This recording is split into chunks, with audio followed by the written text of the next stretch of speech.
अस्सलाम वालेकुम।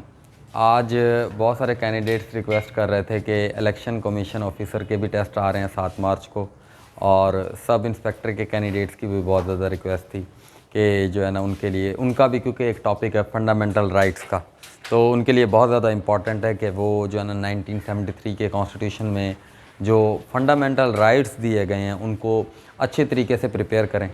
और जो है इसमें से लाजमी उनके जो है 3 से 4 नंबर आएंगे और ये फ्री के नंबर होंगे। ठीक है जी। और जहाँ तक इलेक्शन कमीशन की बात है तो इलेक्शन कमीशन ऑफिसर के लिए जो है एक तो जो है उसका टोटल 1973 कॉन्स्टिट्यूशन के जो है 12 पार्ट्स हैं, तो उसमें से जो पार्ट नंबर 1 है और पार्ट नंबर 2 है और पार्ट नंबर 8, ये 3 पार्ट्स जो हैं इलेक्शन कमीशन ऑफिसर में करने हैं। तो पार्ट 1 और पार्ट 2 का कुछ हिस्सा भी हम देखते हैं इंशाल्लाह। तो इसको लाजमी करें, इसमें से बहुत सारे क्वेश्चंस भी बनेंगे। सब इंस्पेक्टर के लिए भी बहुत ज़्यादा अहम है ये, तो सब इंस्पेक्टर वाले इजीली 3 to 5 मार्क्स जो हैं वो ले सकते हैं सिर्फ़ और सिर्फ ये करके। तो शुरू करते हैं जी। सबसे पहले तो आपको पता होना चाहिए कि 1973 का कॉन्स्टिट्यूशन 10 अप्रैल 1973 को प्रमलगेट हुआ। ठीक है जी, ये आप लिख लें 10 अप्रैल 1973 को।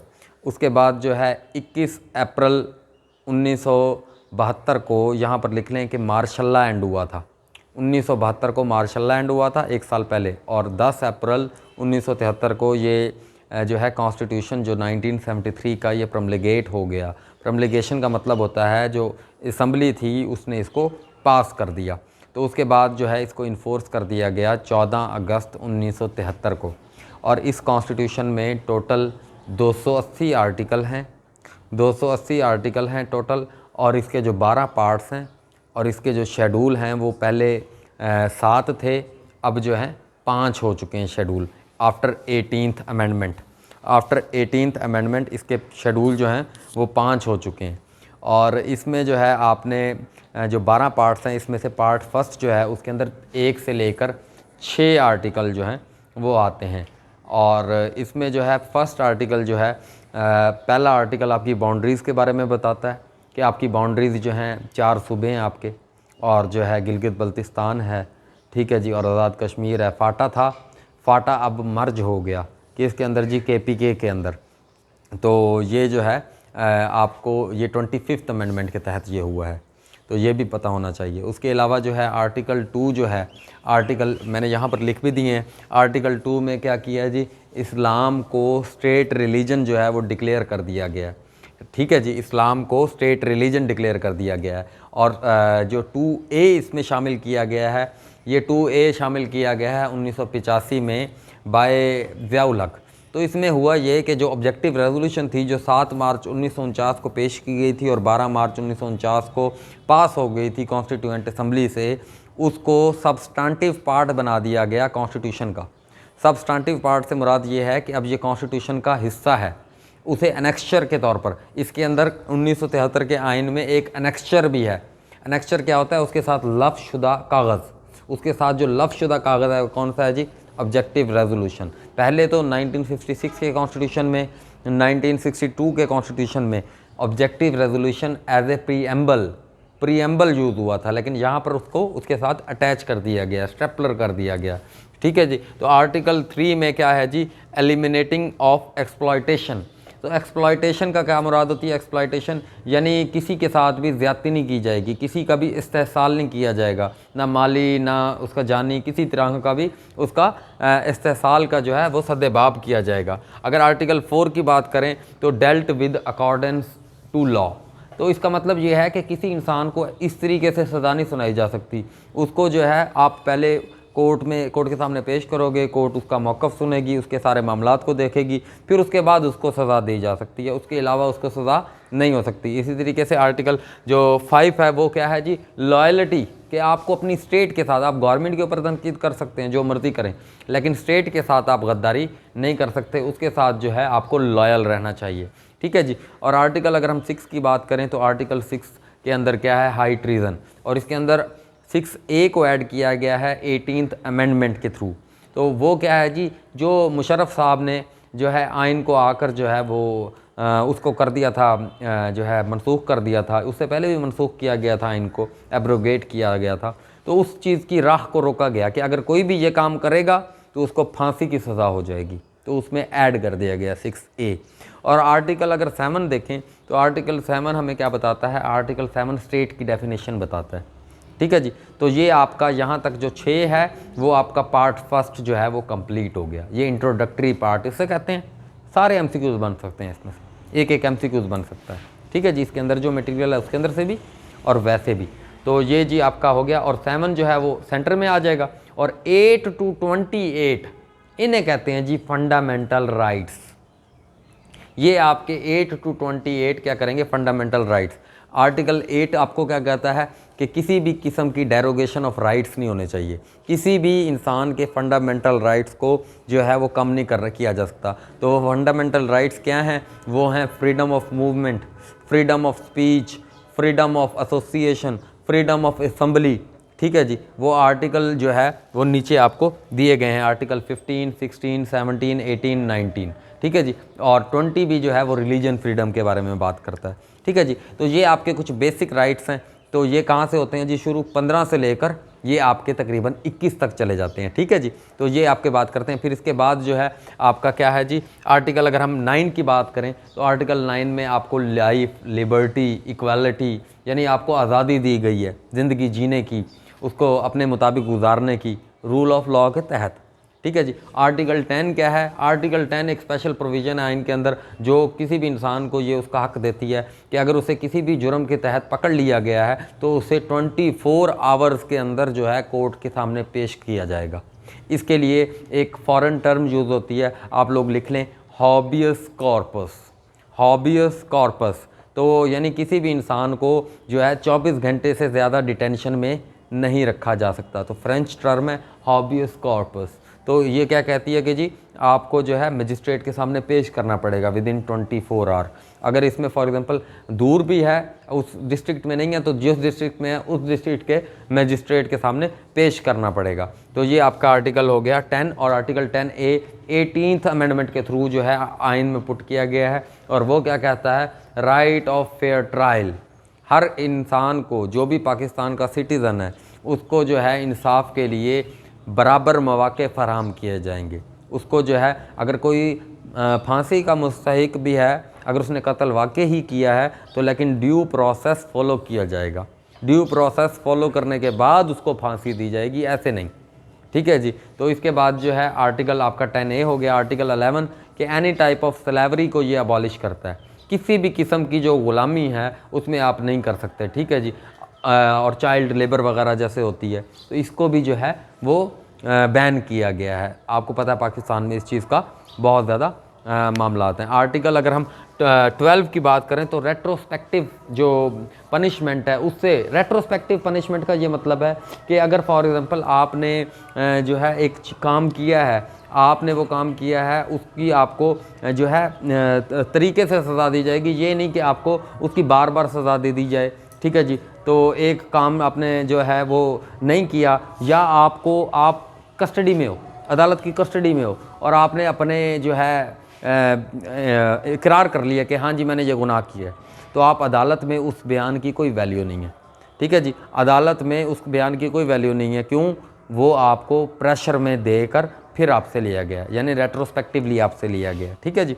तो इस तरीके से जो है डबल पनिशमेंट भी नहीं दी जा सकती, किसी भी एक काम की आपको 2 बार सज़ा नहीं दी जा सकती। 1973 के कॉन्स्टिट्यूशन के तहत ये आपको प्रोटेक्शन दी गई है, आर्टिकल 12 में रेट्रोस्पेक्टिव पनिशमेंट के लिए, और आर्टिकल 13 में आपको डबल पनिशमेंट के लिए। और आर्टिकल अगर हम 14 की बात करें तो इंसान का जो इज़्ज़त नफ्स है उसको मजरूह नहीं किया जा सकता, इंसान के इज़्ज़त नफ्स का ख्याल रखा जाएगा, यानी उसके जो है इज़्ज़त नफ्स का ख्याल रख कर उसके साथ जो है मामलात को आगे चलाया जाएगा। आर्टिकल जो 15 है वो मैंने आपको बताया है 15 से लेकर 20 तक।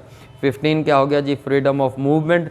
16 क्या हो गया जी, असम्बली। उसके बाद 17 क्या हो गया आपका एसोसिएशन, और आपका 18 क्या हो गया, ट्रेड, और 19 आपको पता है फ्रीडम ऑफ स्पीच, ठीक है जी। मीडिया बहुत ज़्यादा हाईलाइट भी करता है कि जी फ्रीडम ऑफ स्पीच है, फ्रीडम ऑफ स्पीच है। और आर्टिकल 20 क्या है, वो भी आपको रिलीजियस फ्रीडम देता है, और आर्टिकल 21 भी आपको क्या देता है जी, रिलीजियस फ्रीडम देता है, ठीक है जी। आर्टिकल 20 में क्या है कि जी आप जो है रिलीजियस फ्रीडम से मुराद ये नहीं है आपको इस्लाम में आने की जो है वो कोई वो नहीं है, आपके ऊपर जबर नहीं है। ला इकराह फिद्दीन, ठीक है जी, सूरत बकरा में है कि इंसान के ऊपर जबर नहीं है। ये भी बात लिख लें, ये भी जो है एक वन पेपर एमसीक्यूज़ है, वन पेपर एमसीक्यूज़ का एक सवाल है। ला इकराह फिद्दीन सूरतुल बकरा में ये आया है।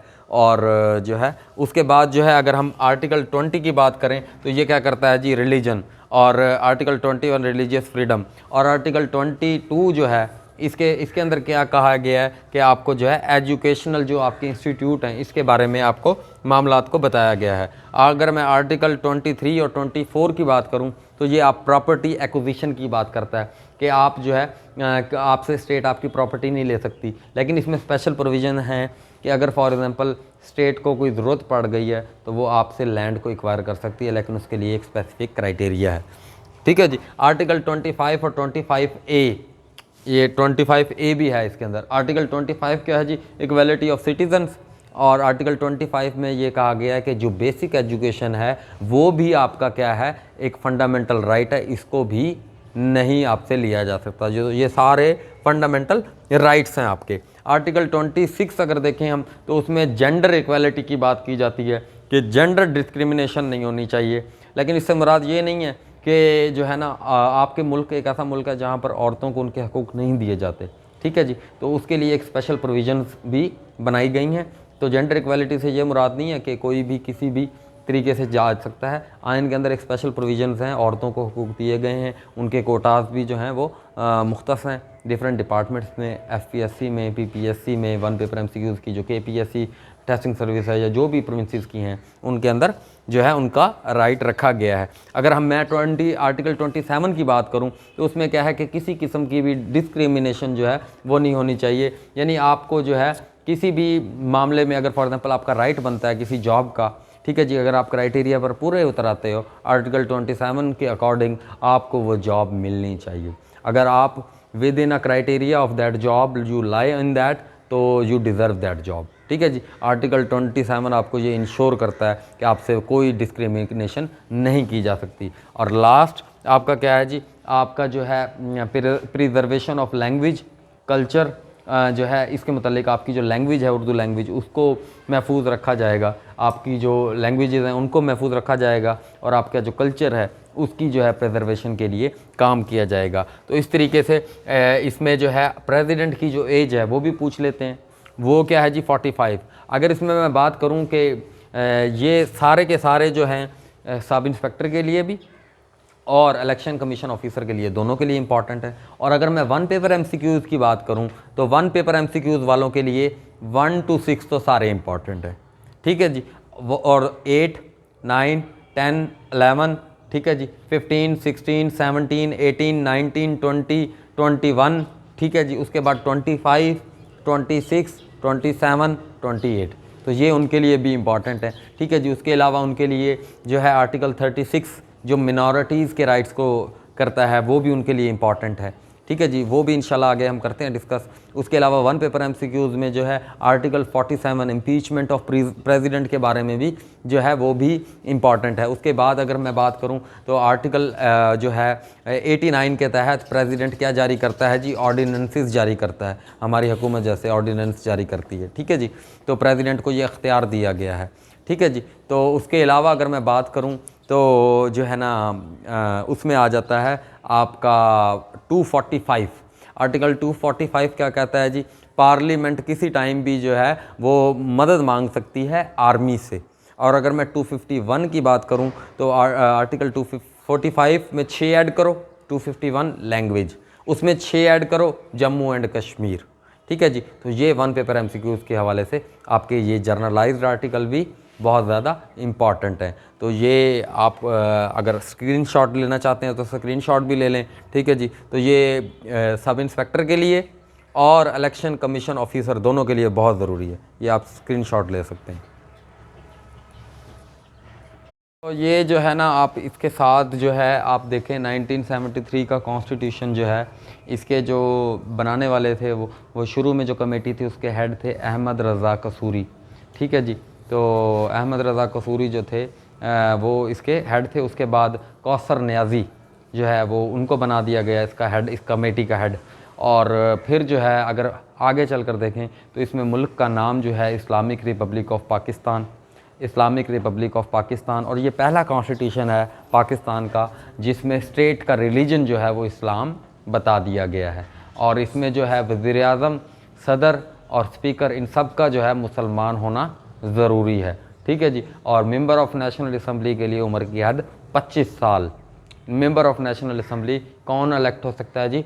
25 साल का बंदा इलेक्ट हो सकता है, ठीक है जी। तो ये कुछ सवालात पूछ लेते हैं, ठीक है जी। तो ये इस कॉन्स्टिट्यूशन के मुतालिक जो बेसिक आपकी इन्फॉर्मेशन है। और पार्ट 8 जो है वो इलेक्शन कमीशन जो उसके रेगुलेशन है, रूल एंड रेगुलेशन, उसके मुतालिक है, ठीक है जी। आर्टिकल उधर और बाकी ये आर्टिकल हमारे, ठीक है जी। तो ये टोटल कर करा के हम जो है इंशाल्लाह इलेक्शन कमीशन आप ऑफिसर लग सकते हैं, लेकिन जी उसमें कुछ और चीज़ें भी हैं, वो भी प्रिपेयर कर लीजिएगा, ठीक है। सब लोगों का इसी पे जोर है, तो उस चीज़ के ऊपर भी लाजमी फ़ोकस करें। उसमें एडियम्स आने हैं, उसमें सिनोनिम्स एंटोनिम्स आने हैं, उसमें सेंटेंस करेक्शन आनी है, उसमें जनरल नॉलेज आना है, उसमें पाकिस्तान स्टडीज़ आनी है। वो चीज़ें तैयार कर लीजिएगा, ठीक है जी। Thank you.